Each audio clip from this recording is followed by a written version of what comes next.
Awak semua kalau daripada sana tu, sini. Ini tempat orang beli ikan. Sini tempat cucu udangnya. Di sini. Kalau nak tengok cucu udangnya, mari kita masuk mencari cucu udang.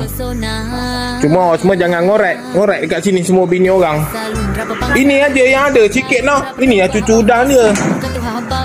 Ada lagi? Tak ada. Saya nak semua sekali ni. Sambal lebih sikit.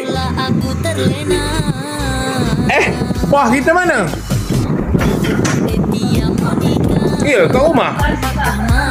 Oh, takut dia kat sana, kedai Hasan lah. Ni apa, busy dia? Dia memang busy sikit lah. Dia sejak-sejak dah nak jadi YB ni. Sejak glamour ni. Ini cucu udang ni semua. Kalau tak sedap korang kerat jari. Confirm sedap. Boleh datang sini. Ni nama dia kedai Kak Wati. Ada nombor telefon tak? Senang dia nak telefon ke nanya-nanya cucu udang. Berapa nombor? Kak Wati berapa? Itu Kak Wati. Berapa Kak nombor telefon? 013 791 8444. 8444. Okey. Kalau nak tanya cucu udang ke apa, boleh. Mantap. Mana ABC?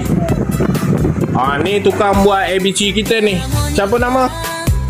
Siapa nama you? Oh, Fatin. Nak makan ABC ada sini, kena pula dengan cucu udang.